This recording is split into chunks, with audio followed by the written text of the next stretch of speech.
welcome back to the channel. I'm actually filming this in the soon-to-be art studio. I wanted to see what it was like filming out here, but I've got no good lighting. I'm recording on the front camera of my phone, so this is probably going to be really bad, but here we go.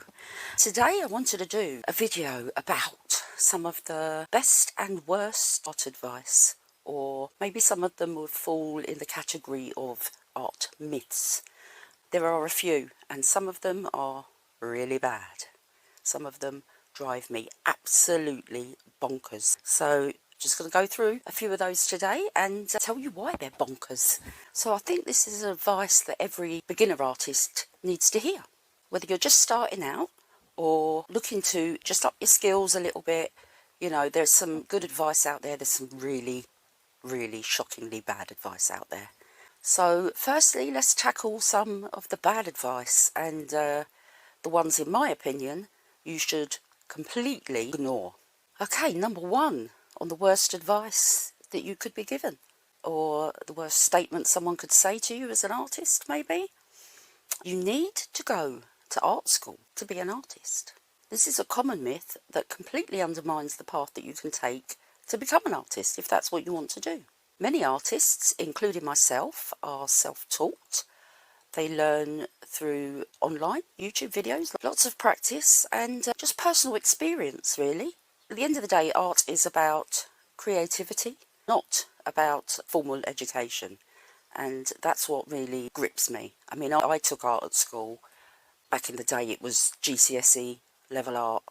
And I passed with flying colours. I've always been good at art, I've always enjoyed art, but I had no desire to go to art school and take it on as a career choice, because there's another myth, we're always told there's no money to be made in it, so it just wasn't on my list of chosen careers. Art school can, of course, help you develop your skills and you can gain lots and lots of knowledge. I would never say to someone that's got the opportunity to go and not to go, you know, that it's a waste of time, because it's not. You will gain lots of knowledge and skills. But it absolutely is not the only way to become an artist. Your passion, your dedication, and your own unique perspective of things are what will truly define you as an artist. Okay, myth number two, and this is, yeah, this one makes me mad. Tracing is cheating. Oh my gosh, if I've had a penny for every time I'd heard that one. It absolutely is not cheating, and it can actually help you improve your skills. And just because you've got an outline of something doesn't mean that when you finish doing whatever you're doing with it, it's going to be any good. I mean, it's just ridiculous, in my opinion. And for someone like me that is doing things like pet portraits, it's really, really important to get everything in the right place. If you've got an eye that is just a millimetre off, that animal is not going to look like that person's pet. So, you know, if I can be as accurate as possible with the initial drawing, then I'm going to do it. And you can call me a cheat, or you can call me clever because I've saved myself some time. But that's not the only way you can create an outline. It's the whole tracing is cheating that really grips me. There's so many other ways that you can transfer outlines onto canvases or papers, and I will cover that in another video because there are many. Okay, this one. Now, if you've looked at my channel, you'll know that I don't do this. You have to stick to one medium. Another piece of bad advice. Why would you, if you're a creative person, why would you stick to one medium? It makes no sense to me. Limiting yourself to one art medium, it's going to stifle you. If you want to try other things and you're determined, or you've got to stick to one medium, then it's completely going to stifle your creativity. You should be able to do whatever you like and not let anyone tell you any different. Experimenting with different mediums, acrylics, pastels, pencils, even digital art, can help you discover new techniques. Each medium has got its own unique quality, and each one brings something different to art. You can do things with acrylics that you can't do with pastels, and vice versa. You know, if you're good at watercolour, why would you do acrylics? It makes no sense. Do what you want to do. I always feel that embracing different mediums makes you more dynamic as an artist. I, for one, I use pastels, I use pencils, I like just drawing with graphite, I love acrylics. One thing that I don't really dabble with is watercolour, and that is because I'm not very good at it. I don't think I've got the patience for watercolour. Having said that, I have been doodling, and I will come to that in a minute, but I have been doodling for the past couple of weeks with a bit of watercolour, so I'll show you that in a minute. Okay, the next one, and this kind of goes back to one of the previous points, is that art is not a real job. You're never going to make any money. You can't call it a job. It should be a hobby. And that is absolute rubbish. You know, art is a viable career. It's used in so many different ways in everyday life. Designers, product designers, children's illustrators. There's just so many different ways that art is used. To say that you can't use it as a career is just ridiculous. Just like any career, it requires hard work and dedication. I don't know why people look down on art like that. It's a sad outlook to have. With the right mindset and persistence, you can absolutely make a career out of your artwork, if that's what you choose to do. You know, there's so many opportunities online now with Instagram, Etsy, print on demand. There's just even more ways these days to make money producing artwork, that I think the whole you can't make a career out of it is a bit of a dead one now, because you really can make good money with art. You think about it, you've got a worldwide audience at your fingertips these days. You can showcase your artwork everywhere, and I think that's brilliant. You can also offer digital downloads of your artwork. You can make prints of your artwork, which is what we do as well. Obviously there's commissions that you can advertise for. There's just so many different ways. In fact, I think if you're an artist who chooses art as a career and you can't make money out of it, I'd be surprised, to be honest. Okay, so from the worst advice to the best advice, and this first one is especially important if you're doing, not realism, because I don't really aim for realism, but realistic animals and things like that, and that is, keep your lights light and your darks dark. Maintaining strong contrast between your lights and darks is what's going to bring dimension to your work. It will make it look more realistic, and if you're aiming for that realistic, I mean, not everybody, you know, wants to do realism, but if you're aiming to make something more three-dimensional, then that is even more important, to keep your darks dark and your lights light. It's just about having a good contrast, you know, and sometimes I'll do something and then I think, well, that's not quite dark enough, make it a bit darker, and it completely changes it.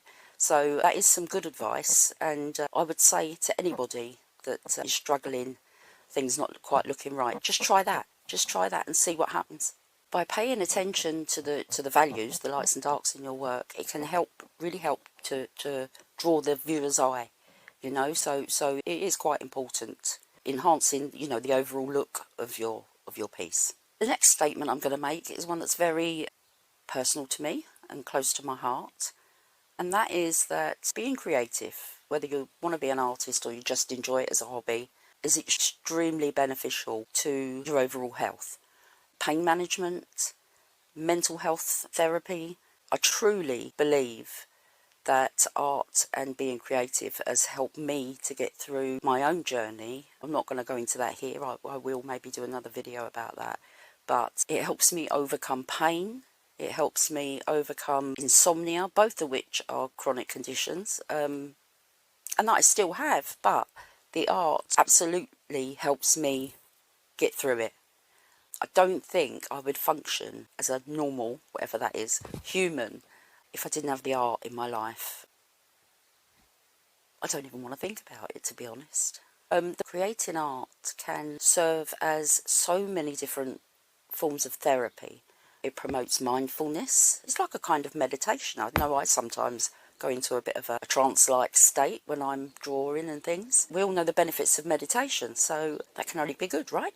It reduces stress. It absolutely helps with pain. I can testify to that, because all the while you're being mindful and, you know, creating something, you're not thinking about the constant pain in your foot or wherever it may be. So, no, it's not a cure for pain, but it absolutely helps. Mental health, I believe being creative 100% helps with mental health. It calms the mind. You know, anything that calms the mind is going to help with mental health, isn't it? It helps you relax, it helps you focus, and it helps you to remain calm, all of which can be massive benefits on your mental health. So yeah, I think that's a really big one for me. Also, being part of a community, connecting with other artists, even if it's just here you know, on the YouTube chat. It's great because it allows you to share experiences and talk to other artists. Maybe there's people your age or people that are going through the same things, and it's always nice to find your people, you know, that you will look at as friends. You know, it's great. And sometimes these friendships can be a complete source of inspiration. You know, if you're sharing your pictures of your art, those people can offer you sometimes the best form of support. I know total strangers that have just written me a comment or said I've inspired them or something like that. The effect that has on you is just incredible. It's such a lovely place to be, the art community. I think creative people in general, I would say the majority of creative people that I know tend to be a little bit introverted. I mean, we spend time confined in small spaces by ourselves, being quiet, and that's lovely. I love it. I love being an introverted person. I don't have many friends, but that's through choice. I don't like drama. I like to just keep my circle small.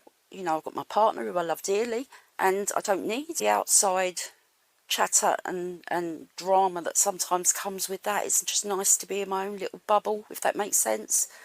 I think I've come to a point in my life where it's okay to be a bit selfish. I've got 5 children and I'm enjoying the peace and quiet. There's a few art channels that I watch. The Unexpected Gypsy, she's fabulous. Wendy, I love her. She's great. She goes through her own battles, but you know, if I ever need to sit down with a cup of coffee and relax, I absolutely will turn on The Unexpected Gypsy. She's on YouTube. Please go and have a look at her. She's great. She's just fab. If you do, please tell her I sent you. My next piece of advice would be, take as long as you need to create your piece of art. Don't rush. Take as long as you need to make that artwork exactly how you want it. It's not a race, you know, creativity is relaxing, and you can't relax if you're rushing.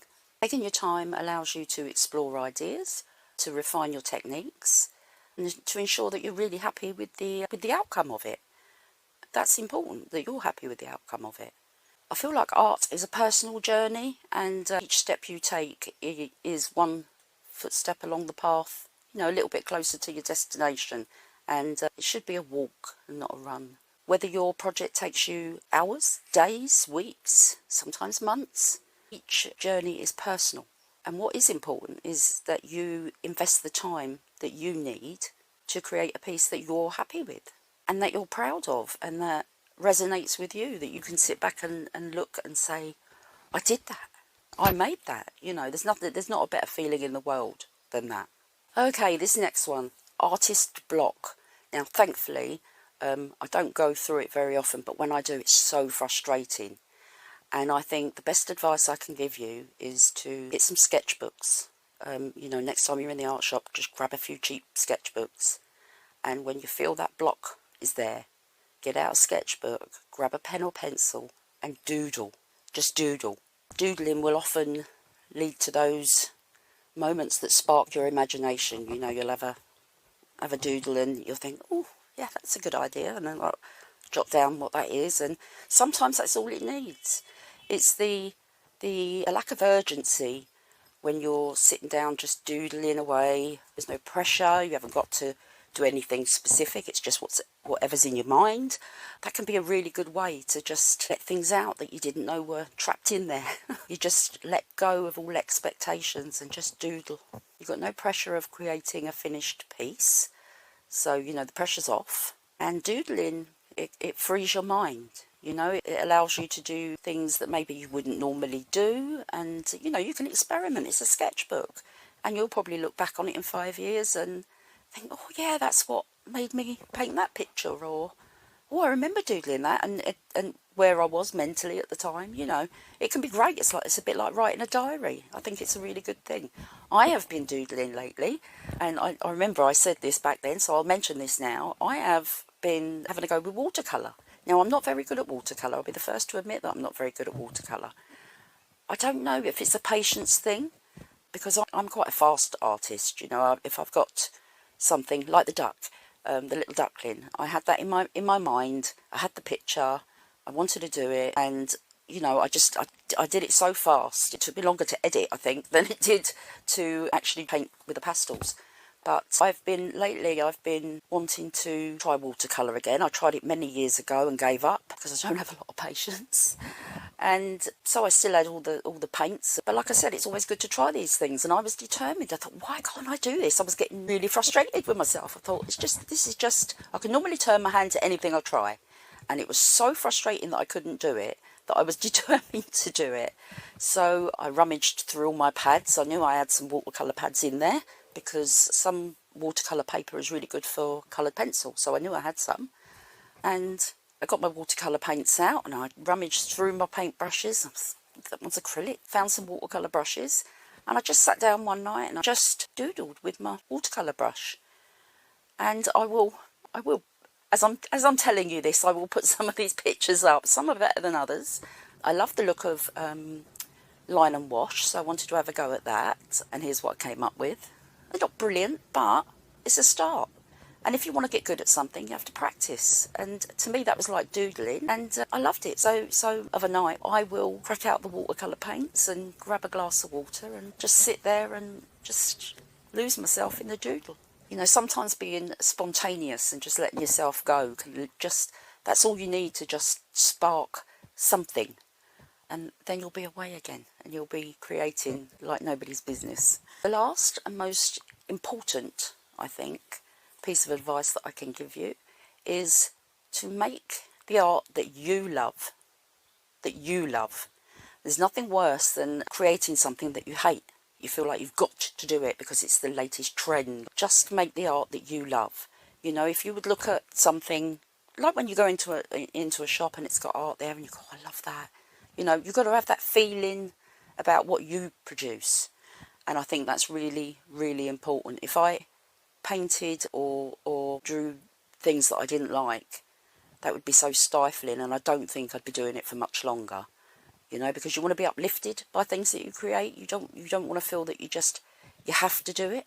Creating your art should be about expressing yourself. You know, it's part of you. It's your creation, you know, so it should be about expressing your creativity and not what someone else wants to see, if that makes sense. When you make art that you love, it reflects a little part of you, you know, your true personality and your true passion, and it expresses that to the outside world, you know, visually. I think that's really important. This is why I think there's a lot of emotion attached to art, because you can look at a piece of artwork and you can think, you know, that how's that person feeling when they made that? You know, it's an emotional thing.